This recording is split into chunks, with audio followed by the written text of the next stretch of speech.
अस्सलाम वालेकुम स्टूडेंट्स। आज के लेक्चर में हम डिस्कस करेंगे कॉमन नेम्स ऑफ कीटोन्स। ठीक है, यानी अगर हमारे पास कीटोन्स आ जाते हैं तो उसकी हम किस तरह की नेमिंग कर सकते हैं। तो हम कीटोन की दो तरीक़ों से नेमिंग कर सकते हैं। एक इसके कॉमन नेम्स होते हैं, दूसरे इसके आईयूपीएसी सिस्टम के मुताबिक जो नेमिंग्स होती हैं। ठीक है, सबसे पहले आता है हमारे पास कॉमन नेम्स, और कॉमन नेम्स में यहाँ पे बोलते हैं कि जो कीटोन होते हैं इसमें एक फंक्शनल ग्रुप होता है, कार्बोनिल फंक्शनल ग्रुप। इसके दोनों साइडों के ऊपर अल्काइल ग्रुप्स जो होते हैं वो अटैच होते हैं।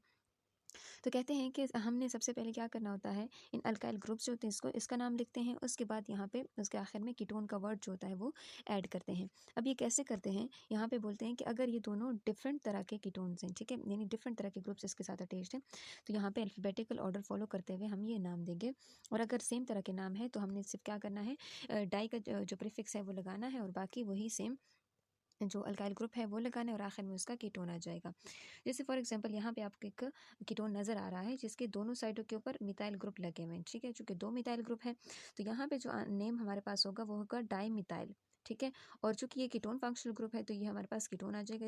इसका नाम क्या होगा इस पूरे स्ट्रक्चर का, सो डाई मिथाइल कीटोन। ठीक है, इसको हम नॉर्मली हम इसको एसीटोन भी कहते हैं। दूसरा यहाँ पे आ जाता है कि ये फंक्शनल ग्रुप है, इसके दोनों साइडों के ऊपर अल्काइल ग्रुप्स अटैच्ड हैं, एक मिथाइल ग्रुप है और दूसरा इथाइल ग्रुप है। अब चूँकि दोनों डिफरेंट है, अनसिमेट्रिकल कीटोन है। अभी अनसिमेट्रिकल कीटोन जो होता है, अगर इसके हम नेमिंग फॉर एग्जांपल करते हैं तो हम यहाँ पे अल्फ़ाबेटिकल मैनर जो होता है वो फॉलो करेंगे। अल्फ़ाबेटिकल मैनर हम कैसे फॉलो करते हैं, जैसे यहाँ पे इसके दोनों साइडों के ऊपर जो ग्रुप्स अटैच्ड हैं, यहाँ पे आपको नजर आ रहा है एक ये ग्रुप है और एक ये ग्रुप है, वो दोनों क्या है, डिफरेंट है। ये इथाइल ग्रुप है और ये क्या है, दूसरा मिथाइल ग्रुप है। सो इथाइल जो ई है वो पहले आता है अल्फ़ाबेटिकली, और जो एम होता है मिथाइल का वो बाद में आता है। सो इथाइल को हम पहले लिखेंगे, इथाइल मिथाइल कीटोन। ठीक है, सो इस तरह से हम कॉमन सिस्टम के ज़रिए कीटोन्स की नेमिंग करते हैं। दूसरी एग्जांपल हमारे पास है। सो अब चलते हैं कि जो नेक्स्ट इन्होंने एग्जांपल दी हुई है, यहाँ पे आपको नज़र आ रहा है ये आइसोप्रोपाइल ग्रुप इसके साथ अटैच है। ठीक है, और इसके एक साइड के ऊपर इथाइल ग्रुप है। तो ई जो होता है वो पी से बाद तब पहले आता है, पी बाद में आता है। तो इसके हम नेम क्या करेंगे, सबसे पहले हम लिखेंगे इथाइल। ठीक है, और दूसरा जो दूसरे कार्बोनेट के दूसरे साइड के ऊपर मौजूद है वो आइसोप्रोपाइल, और साथ में हो जाएगा कीटोन। इसी तरह हमने अगर यहाँ पे दूसरे स्ट्रक्चर में हम देखते हैं तो हमारे पास क्या होगा, हमने क्या करना है, इसके दोनों साइडों को यहाँ पे एक ये क्या है, फंक्शनल ग्रुप है। इस फंक्शनल ग्रुप के दोनों साइडों के ऊपर क्या है, कार्बन मौजूद है। उस कार्बन के साथ 3 और कार्बन जुड़े हुए हैं। ठीक है, सो इसको हम आमतौर पर टर्शरी ब्यूटाइल का नाम देते हैं। ये क्या है, ये टर्शरी ब्यूटाइल। इस तरह ये भी क्या है, टर्शरी ब्यूटाइल है। अब ये टर्शरी ब्यूटाइल इस कार्बोनिल कार्बन के साथ क्या है, अटैच हो चुके हैं। इस कार्बोनिल कार्बन के साथ जब ये अटैच हैं तो इसको हम नाम क्या देंगे, चूँकि दो टर्शरी अल्काइल है। ठीक है, ये देखो दो टर्शरी ब्यूटाइल ग्रुप्स अटैच्ड है, तो इसको हम नाम देंगे आमतौर पर के डाई टर्शरी ब्यूटाइल कीटोन। ठीक है, तो ये इस तरह से इसकी नेमिंग हो जाएगी। इसी तरह दूसरी एग्जांपल अगर आप हम एरोमेटिक रिंग अगर इसके साथ अटैच हो तो उसको हम क्या नाम देंगे, यहाँ पे बेंजीन रिंग है, उसके साथ ये कार्बोनिल ग्रुप है और इसके साथ ये मिथाइल है, तो इसको हम नाम देंगे मिथाइल फिनाइल कीटोन, या इसको हम एसिटोफिनोन का नाम भी देते हैं। दूसरी एग्जांपल इन्होंने दी हुई है वो है डाई फिनाइल कीटोन, यानी दो फिनाइल ग्रुप है कीटोनिक ग्रुप के साथ। ठीक है, कीटोन फंक्शनल ग्रुप के साथ, तो यहाँ पे डाई फिनाइल कीटोन या फिर इसको बेंजोफिनोन भी कहते हैं। अब चलते हैं नोमन आयुपेक नोमेनक्लेचर की जानिब। अगर हमारे पास कोई स्ट्रक्चर आ जाता है तो उसको आयुपेक नेमिंग के ज़रिए हम उसके सिस्टम को यूज़ करते हुए, इसके रूल्स को यूज़ करते हुए हम उसकी नेमिंग करेंगे। तो सबसे पहले आता है कि हमने लॉन्गेस्ट चेन सेलेक्ट करना है, जैसे हमने अल्डिहाइड्स में पढ़ा था। सेकंड, हमने लॉन्गेस्ट चेन सेलेक्ट करने के बाद हमने उसकी जो कार्बन की तादाद, उसकी उन कार्बन की नंबरिंग करनी है। फिर हमने हमेशा याद रखें कि नंबरिंग हमने उस साइड से स्टार्ट करनी है कि जिस साइड से कार्बोनिल ग्रुप जो होता है वो नज़दीक पड़ता हो। ठीक, उसके बाद हमने क्या करना है, जब हमने ये चेन सेलेक्ट कर लिया तो आप जानते हैं कि कितने कार्बन का होगा।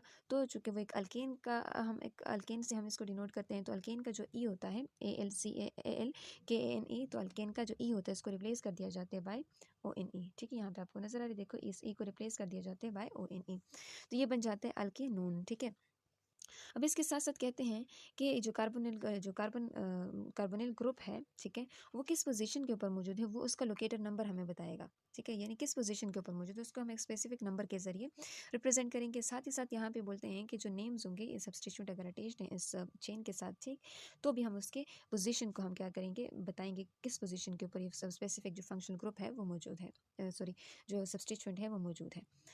अब यहाँ पे हमारे पास क्या है, दो मिथाइल ग्रुप लगे हुए हैं और बीच में क्या है, कार्बोनिल कार्बन है, कार्बोनिल कार्बन के साथ ऑक्सीजन जो है दो बॉन्ड्स के जरिए जुड़ा हुआ है, कार्बोनिल फंक्शनल ग्रुप है। तो इसको हम क्या नाम देंगे, सबसे पहले हमने क्या करना है, लॉन्गेस्ट चेन सेलेक्ट करना है। लॉन्गेस्ट चेन हमारे पास क्या है, प्रोपेन। ठीक है। अब आप जानते हैं कि जो प्रोपेन होता है, जैसे अगर हम इसको यहाँ पे लिख दें प्रोपेन, तो इसकी जो ई है तो इसको रिप्लेस कर दिया जाता है और इसकी जगह हम क्या कर देते हैं, ONE लगा देते हैं, तो ये बन जाता है प्रोपेनोन। ठीक है, यहाँ पे हमारे पास इस स्ट्रक्चर का क्या नाम है, प्रोपेनोन, या फिर इसको फॉर्मली हम एसीटोन भी कहते हैं।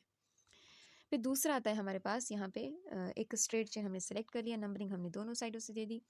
ठीक है, दोनों साइडों से जो कार्बोनिल ग्रुप था वो थर्ड, इस साइड से अगर हम देखते तो वो थर्ड पोजीशन पे आता था, अगर इस साइड से हम देखते तो वो सेकंड पोजीशन पे, तो जिस साइड पे नज़दीक पड़ते हैं तो उस साइड से हम नंबरिंग काउंट करते हैं। तो ये सेकंड पोजीशन पे आता है। ठीक है, अब इसको हम 2 ब्यूटानॉन भी कह सकते हैं, या फिर इसको हम कह सकते हैं ब्यूटेन। ठीक है, ई को हमने काटा हुआ है, सेकंड पोजीशन के ऊपर ONE ग्रुप है और यहाँ पे इसको हम, ये बन जाता है ब्यूटानोन। ठीक है, ब्यूटेन 2 ओन बन जाएगा। इसी तरह यहाँ पे आपको दूसरा स्ट्रक्चर नजर आ रहा है, उसमें भी बताया गया है, जैसे ये सब्स्टिट्यूएंट रोटेशन, थर्ड कार्बन के ऊपर, थर्ड कार्बन के ऊपर सब्स्टिट्यूएंट मौजूद है और सेकंड पोजीशन के ऊपर क्या है, कार्बोनिल ग्रुप है, तो इसको हम क्या नाम देंगे, 3 मिथाइल 2 ब्यूटानोन। सही है, इस तरह ये हो जाएगा 2 पेंटानोन हो जाएगा। ठीक है, इसी तरह अगर थर्ड पोजीशन के ऊपर कार्बोनिल ग्रुप मौजूद है तब हम क्या करेंगे, तब हम दोनों जो सब्स्टिट्यूएंट है दोनों यहाँ पे ये वाला और ये दोनों क्या है, एक जैसे हैं। अब चूंकि दोनों एक जैसे हैं तो हम इसको सिंपली हम नाम देंगे 3, यहाँ पे आपको नज़र आ रहा है, तो ये बन जाएगा 1 2 3 4 5, तो इसका ये पेंटेन है। ठीक, अब पेंटेन है लेकिन इसके सेकंड थर्ड पोजीशन के ऊपर कार्बोनिल है, तो थर्ड पोजीशन हमने इंडिकेट कर दी कि थर्ड पोजीशन के ऊपर कार्बोनिल ग्रुप है और ये पेंटेन है और इसका ई, उसके ई को रिप्लेस कर दिया गया है बाय ONE, तो ये बन जाएगा 3 पेंटानोन, या उसको हम पेंटेन 3 ऑन भी कह सकते हैं। इसी तरह 3 4 डाई मिथाइल 2 प्रोपेनोन 2 पेंटानोन, ये भी हमारे पास क्या है, एक एग्जांपल है कि 4 पोजीशन के ऊपर और 3 पोजीशन के ऊपर क्या है, सब्स्टिट्यूएंट मौजूद है। तो ये हमारे पास आ जाते हैं इसकी नेमिंग, यानी IUPAC नेमिंग। यहाँ पे आप देख सकते हैं कि एक मतलब बहुत ज़्यादा एक लंबी चेन है। ठीक है, इस लंबी चेन को हमने क्या करना है, इसकी नेमिंग करनी है।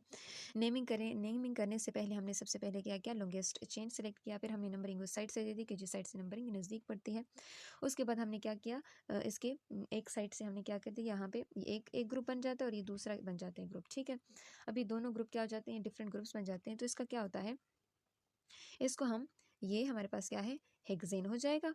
ठीक है, थर्ड पोजीशन के ऊपर फंक्शनल ग्रुप है और ये हेक्सेन है, और हेक्सेन का जो ई होता है उसको रिप्लेस कर दिया जाता है बाय ONE, तो ये बन जाता है 3 हेक्सानोन। इसी तरह 3 4 डाईमिथाइल 2 हेक्सानोन है। दूसरी एग्जांपल यहाँ पे 2 4 क्लोरो 2 बेंजोनोन 2 ब्यूटेनोन है। इसी तरह दूसरे और अगली एग्जांपल है वो है 4 पेंटीन 2 ओन। तो ये मुख्तलिफ तरह की एग्जांपल हमारे पास कीटोन की दी हुई है कि इसको हम IUPAC सिस्टम के मुताबिक या फिर कॉमन सिस्टम के मुताबिक हम नेमिंग कैसे करेंगे। तो ये बहुत ज़्यादा इंटरेस्टिंग वीडियो थी। ठीक है, उम्मीद है आप लोगों को पसंद आएगी।